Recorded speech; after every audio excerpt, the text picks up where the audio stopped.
तुझतेकिन जिंदा है नोयान। कहाँ है वो? आर्तुरुल को पता है ये।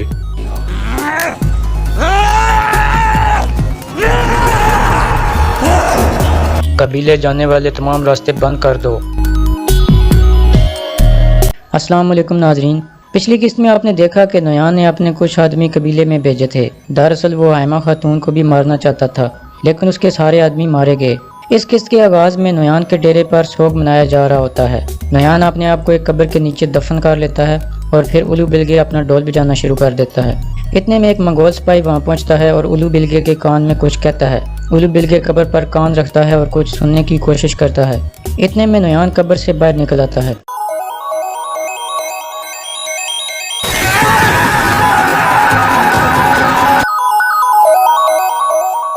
तुझतेकिन जिंदा है नोयान। कहाँ है वो? आर्तुरुल को पता है ये।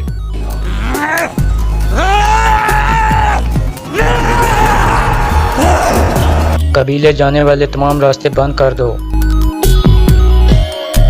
इसके बाद नोयान कहता है कि कबीले की तरफ जाने वाली हर चीज को तबाह कर दिया जाएगा। मैं आज जीत वाले दिन को सोग वाला दिन नहीं बनने दूंगा। इसके बाद वो गुस्से से उठता है और कहता है मेरे साथ आओ। दूसरी तरफ गार में तुतैकिन को अचानक होश आ जाता है, जिस पर इब्नुल अरबी अल्लाह का शुक्र अदा करते हैं। दूसरी तरफ कबीले में गुंदोगदो का खास सिपाही दुमरल अपने साथी सिपाहियों को इकट्ठा करके एक खिताब करता है और कहता है कि अगर अर्तुल भाई को मौत की सजा हुई तो ये नोयान की जीत होगी, इसलिए हम ऐसा नहीं होने देंगे और इसके लिए हमें अपनी जानें भी कुर्बान करनी पड़ी तो हम पीछे नहीं हटेंगे। इसके बाद वो जोश में कुछ नारे वगैरह भी लगाते हैं। दूसरी तरफ हाइमा खातून काई कबीले के जिरगे वाले आदमियों से मुलाकात करती हैं और उनसे पूछती हैं आप में से किसी को लगता है कि अर्तुल गद्दार है? जिस पर वो सब कहते हैं कि हम अर्तुल को गद्दार नहीं समझते और जिरगे में आपका साथ देंगे। इतने में हकीम अर्तुक और गुंदोगदो भी कबीले में वापस पहुंच जाते हैं। गुंदोगदो अपने सिपाही दुमरुल से कहता है कि अर्तुल के साथी सिपाही एक पहाड़ी के करीब तुम्हारा इंतजार कर रहे हैं और तुम उनको खुफिया तरीके से कबीले में लाओगे। आज कबीले में जिरगे का दिन था, इसलिए हर तरफ हलचल हो रही थी। जिरगे वाले आदमी कुरकुत सरदार के खेमे के पास इकट्ठे हो रहे थे। इतने में गुमस्तेकिन गुंदोगदो के पास आता है और कहता है कि अर्तुल के साथ इंसाफ होगा। मैं कुरकुत या किसी और के दबाव में नहीं आऊंगा, लेकिन अगर अर्तुल को मौत का फैसला सुनाया गया तो तुम कोई गलत काम मत करना। गुंदोगदो कहता है ये जिरगे के फैसले पर मुनहसर है कि हम क्या करते हैं, और अगर आज हमारे साथ नाइंसाफी हुई तो ओगज कबीले बिखर जाएंगे। इतने में एक सिपाही आता है और गुंदोगदो से कहता है कि हमें अर्तुल को जिरगे में लाना है। इसके बाद गुंदोगदो उसके साथ चल पड़ता है।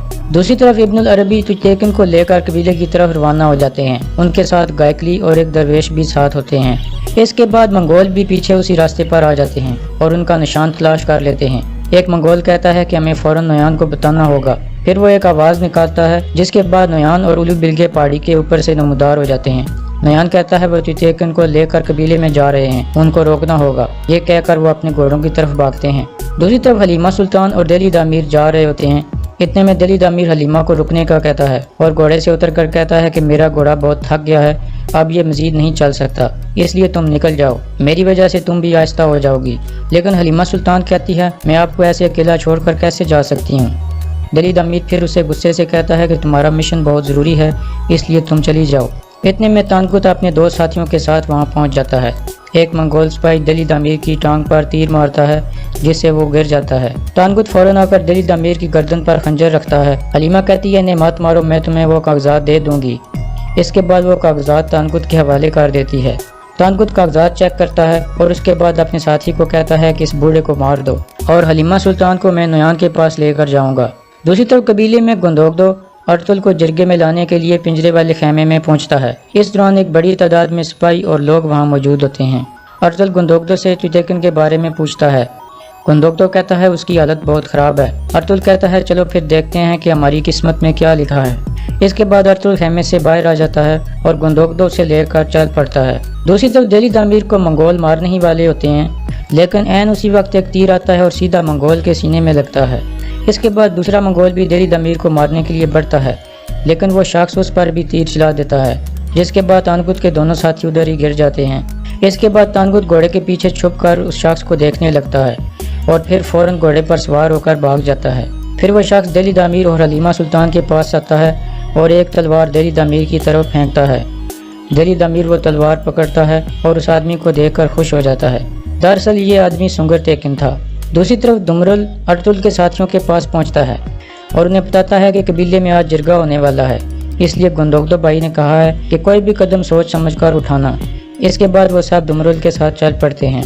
दूसरी तरफ तुजटेकन को कबीले की तरफ लाया जा रहा होता है। इतने में गायकली ज़मीन के साथ कान लगाकर कुछ सुनने की कोशिश करता है।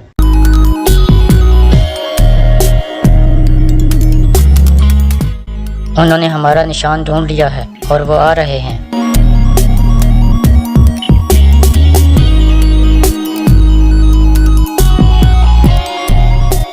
निशान मिटाए गए हैं। उन्हें पता चल गया है कि हम पीछा कर रहे हैं। वो यहीं हैं।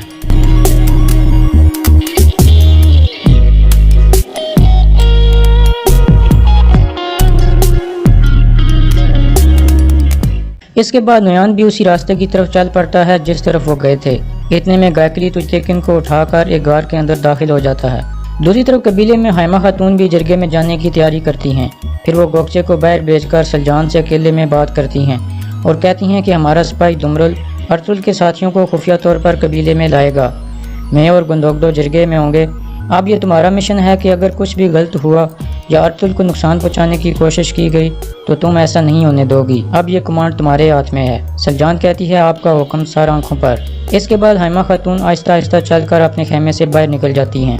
दूसरी तरफ काराबिक कोरको सरदार के पास जाता है और कहता है कि गुंदोगदो हमारे लिए मुश्किलात पैदा करेगा, इसलिए जिरगे का फैसला होने के फौरन बाद आप उसे गिरफ्तार करवा दोगे और अर्तुल के खात्मे तक उसे अपने कंट्रोल में रखोगे।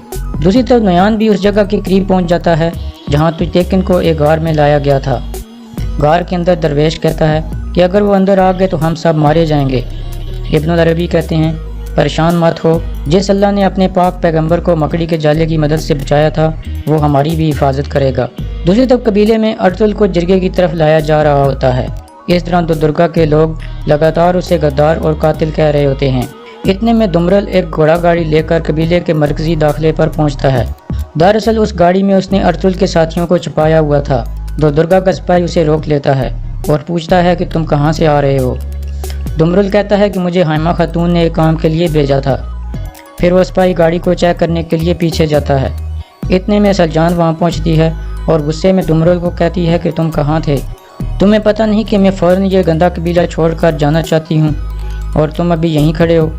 जिसके बाद वो सिपाही दुमरुल को अंदर जाने की इजाज़त दे देता है और इस तरह दुमरुल घोड़ा गाड़ी लेकर कबीले के अंदर दाखिल हो जाता है और यहाँ इस किस्त का इख्तिताम हो जाता है।